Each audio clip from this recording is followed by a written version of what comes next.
Sí, que fue el momento de la última creciente, porque hubo varias, ¿no? Y el último, claro, naturalmente fue el que terminó de complicar el panorama. Bueno, quienes pasaron por algún puente en la jornada de hoy habrán visto cuando bajó el río hasta dónde había llegado. Sí, claro. Y todo lo que había ocasionado. Imaginemos eso adentro de una vivienda, ¿no? Vamos a seguir hablando de este tema. Estamos en comunicación con Guillermo Rafti, que es el jefe de bomberos de Río Cuarto. ¿Qué tal, Guillermo? Buenas noches. Sí, buenas noches, ¿cómo le va? Muy bien, muchas gracias por atendernos, Guillermo. Bueno, ¿cuál es la situación en este momento, no?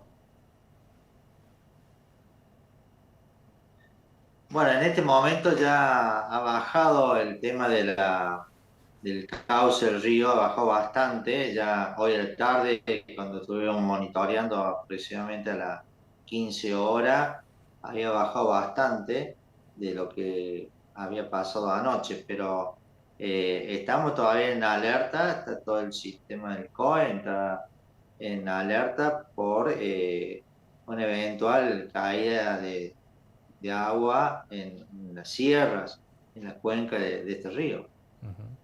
¿Qué implica estar en alerta? ¿Quiénes están en alerta? ¿Cómo está compuesto el equipo, las distintas instituciones, organismos y demás?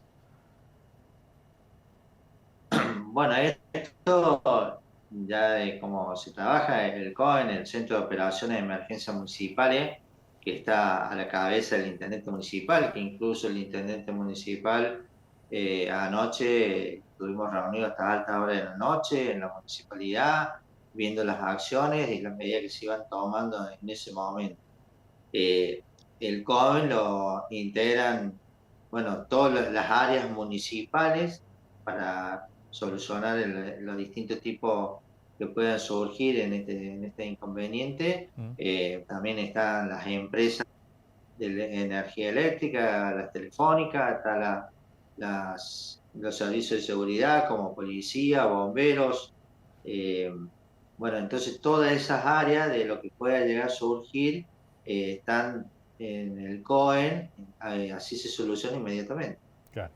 Guillermo, ¿con qué situaciones se encontraron, no? Con una creciente tan fuerte, con la fuerza que tenía el agua y que todos vimos allí, ¿no? ¿Con qué situaciones se encontraron anoche cuando tuvieron que trabajar en la evacuación de las familias que viven allí? Bueno, ya conociendo y teniendo otras experiencias en inundaciones, lo que se preveía, porque ya sabíamos que iba a venir los picos crecientes, entonces ya estábamos alertados. Lo que primero se empezó a evaluar son las viviendas que están próximas a las costas del río. Entonces, de ahí la evaluación que le tuvo la Defensa Civil junto con parte de la municipalidad, personal policial, nosotros ya se fue viendo a ver cuáles eran los peligros inminentes ante el primer pico de creciente. Ya una vez ahí se empezó a ver el comportamiento del agua cuando vino la creciente y se fue analizando y se fue ampliando el análisis hasta ver qué es lo que se tenía que hacer. Por eso, en la noche de ayer se priorizó y se evacuó eh, a toda la gente de la parte de Islas Malvinas, justamente por prevención. El tema también apunta que a lo mejor algunos decían, y bueno, pero todavía está lejos.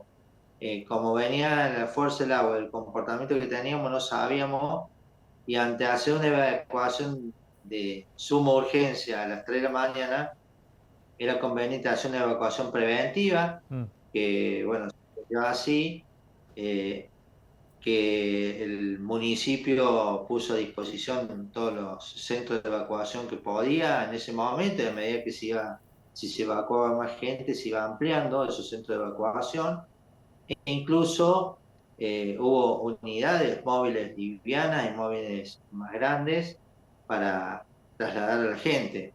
Hay gente que se evacuó a los centros que estaban previstos, hay gente que se evacuó a familiares, muchas veces esa evacuación a familiares, la gente se siente más contenida ante la casa de un familiar, y hay gente que se autoevacuó.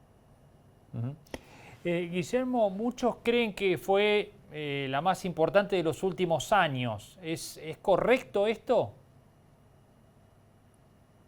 Si hablamos de los últimos años, sí, es correcto que es importante.